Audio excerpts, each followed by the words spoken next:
Well, folks, welcome aboard this morning.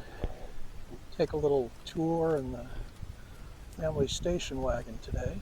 I want to talk a little bit about how when you make your boat your home, you will at the same time make your tender or dinghy into a sort of family utility vehicle. Now, there are obviously many choices for tenders and dinghies. I'm going to focus today on the minimalist dinghy that I call Mr.Peanut. This is a 6.5 foot fiberglass dinghy, big enough for 2 people and some cargo. I tend to row or scull this dinghy, but I do have a small outboard for it. As you can guess, this diminutive size tender is somewhat of a compromise. I do also have inflatables. Inflatables are quite wonderful for anything but rowing.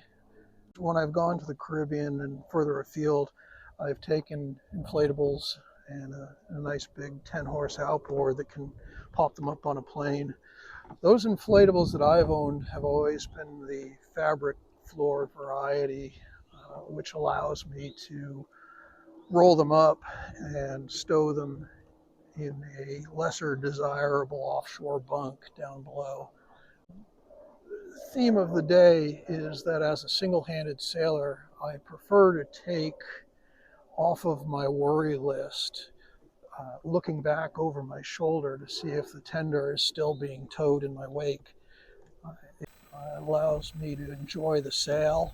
Most of the places that I sail locally here in New England, the peanut dinghy on deck is less of a compromise when I arrive than towing a dinghy astern would be underway. There used to be a saying about people who didn't have both oars in the water. On one of my trips coming back north from the Caribbean, I met a guy in Bermuda named Marco.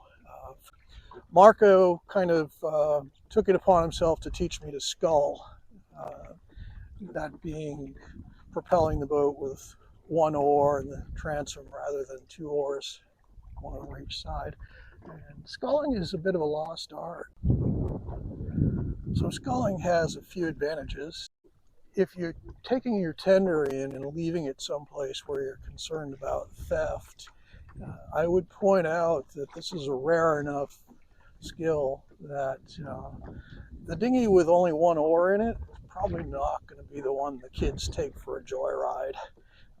And on the other side, one of the most fun events that I ever stumbled across was at Classic Week in Antigua many years ago.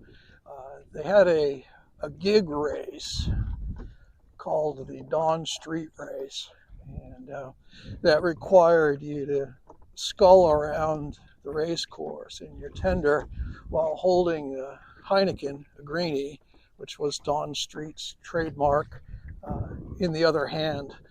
And the only rule is you had to get around the course and not put down your beer.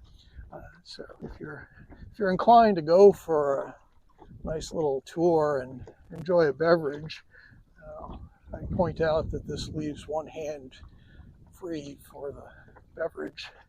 So whenever I go through this somewhat circus-like exercise of hauling or launching the peanut dinghy from the deck position to the water, I'm reminded of a character that I've given the pseudonym Calamity Jack. I met this guy on my first trip to the Caribbean with Charis in Bermuda in November. I guess it was back around 1996. Anyway, there were a whole group of us that were in Bermuda, smaller boats. Some of us solo, some of us with crew. I was solo while I was in Bermuda waiting for crew change. We're heading south to St. Thomas, and got to pal around with this fellow Jack who was there with a 35-foot Hallberg Rossi Rasmussen. It was a really nice boat, actually. As it turns out, a boat that saved him more than once. Anyway, he was on the wall at the St. George's Dinghy Club, and on the north side there was a northerly blow forecast to come in, and knowing that he was solo, and being out on anchor myself, I said, well, if you want a hand getting the boat off the wall and getting on anchor, I'll give you a hand. And he said, oh, thanks, but I can't.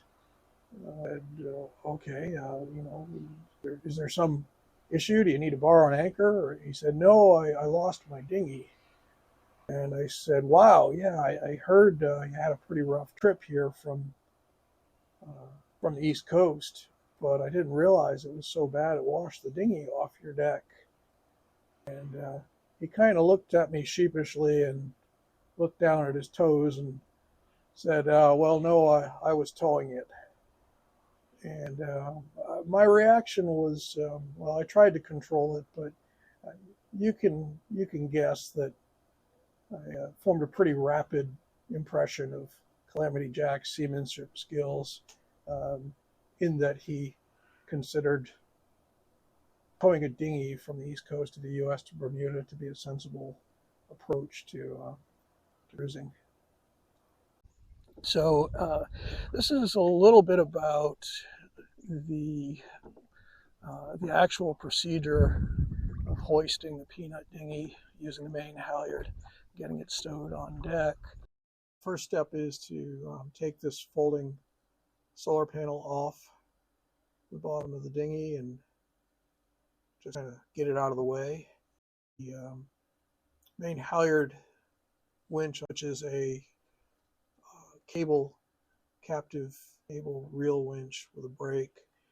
These have gone out of fashion, but for this particular application, it's absolutely perfect because you basically just stop wherever you need to in this process, and it holds itself there. I know these are cursed by many, but frankly, I wouldn't part with mine for anything. So the boom has not been swung out to port as it would be if the taller stovepipe were on in this case. Stovepipe in the summer is low enough, as you can see there, for the dinghy to just clear over the top of it and then swing out over the rail. And again, this part right here of flipping the dinghy right side up or inversely upside down, it's always sort of the trickiest part of the operation. But if it's not windy, you can do it in a somewhat controlled manner. Things get banged around just a little bit. There you see the inflatable stand-up paddleboard getting pushed out of the way. That lives under the dinghy. The dinghy on deck, by the way, is a pretty handy garage. I found in the Caribbean before I had the stand-up paddleboard, that space was actually perfect for 4 6-gallon jerry cans. Out of the sun and out of the way when I wasn't using them. And once again, the circus act of using my leg as a spinnaker pole, I do need to improve that part of the process. And at this point, the hard work is done. Dinghy's in the water. Now it's just a question of resecuring the main halyard and then transferring the dinghy painter to a more secure point on the boat. So in cold weather, the procedure, as you see here, involves some of the same steps. The solar panel needs to be removed. That's the portable one that's lashed to the bottom of the deck dinghy. Release the lashing lines from the dinghy. And then the main difference from the summer, if you look forward on the deck, you'll see the tall pipe for the wood stove is installed during the colder months. Draws a little better, a little more reliable, a little less likely to backdraft. So in that case, what I'll do is swing the boom out to the port side and lash it out. That gives me a straight lift up off the deck from the dinghy and allows me to turn it clear of that stovepipe. So that's the extra step that's involved when I have the winter stovepipe in place. Otherwise, it's more or less the same procedure. What you're doing is releasing the main halyard on the cable reel winch, bringing it back and connecting it to the yoke or hauling or lifting line on the dinghy, which actually is just the painter attached fore and aft. That needs to be long enough so that you can rotate the dinghy from upside down to right side up after you lift it. It's actually easier to do that. In this case, it's a single line, so I've got to be a little careful about where the halyard is along that line, such that it lifts the dinghy evenly, bow and stern. And got to get it high enough to clear the hatch turtle. And sometimes the dinghy just decides to flip itself. This is always more of a circus act when it's windy, but it does get a little bit ungainly during parts of this. I think at some point I need to figure out how to rig a small pole as an outhaul so I don't have to use one of my legs. But the next step is to insert the centerboard, sort of a seat slash blocker for the centerboard slot in the dinghy so I don't get a wet butt. Also has a little skeg under it to make the dinghy a little more directionally stable. Now in lowering away here, this is the point where the dinghy's got to get pushed out and clear of the rail of the boat until it's down below the gunwale. And she's afloat. You'll see me using a cleat that's attached to the starboard cap shroud here. That's a temporary tie-off that allows me to secure the dinghy long enough to get the halyard back in place on the mast. But that's never relied on as a long-term lashing solution once the dinghy's in the water. And that's pretty much the launching procedure. As I say, certainly easier and more controlled when there's no wind. Certainly more of a circus act when there is. As you may imagine, the retrieval process for the dinghy is pretty much just the reverse of launching. And we first go up and free up the main halyard and get it set for hoisting.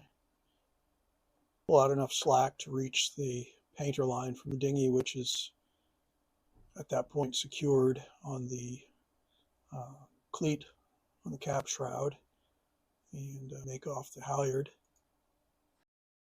And here's where we adjust the painter line to make sure that it's more or less over the center of gravity of the dinghy so that the dinghy comes up level. And again, use the foot to hold the dinghy off the rail if we can. The dinghy has a tendency to swing inboard as you'd expect because the halyard's attached on center line, but when the wind's not blowing, it's not too hard to counter. And here again, just as with launching, inverting the dinghy is more or less the trickiest step in this procedure. But once that's done, it's fairly easy to swing the dinghy back and allow it to come inboard, hopefully without whacking into the boom and dinging the varnish. But from here on in, it's pretty easy to just slowly lower it. It tends to fall right into the chocks on deck and put itself in place where I want it. And from there, pretty much all that's left to do is detach the painter slash hauling yoke from the main halyard. And I've learned to tuck that down into the centerboard trunk on the dinghy, having neglected to do that once and had the line melt through on the wood stove pipe. And so I'm fairly careful to make sure that's well stowed. And if I'm getting underway, the main halyard will go right on to the head of the mainsail in preparation for hoisting. And from there, there's pretty much nothing left to do except lash down the dinghy, make sure it's secure in the chocks, and finish making preparations to get underway. And of course, once underway, we've got the beautiful sail to look forward to and no dinghy to look aft to. So again, to me, the compromise of a smaller dinghy carried securely on the coach roof is worth the trade-off for all those hours underway where that's just not on your worry list. Looking aft and making sure that the tow is as you hope it would be. In this case, there's really no concern about weather changing or current or the dinghy racing up on the transom. Just focus on the boat, focus on sailing, and focus on what's ahead. So that's all for this week. I appreciate you coming aboard. If you enjoyed the video, please like and share and subscribe. And I look forward to seeing you all next week.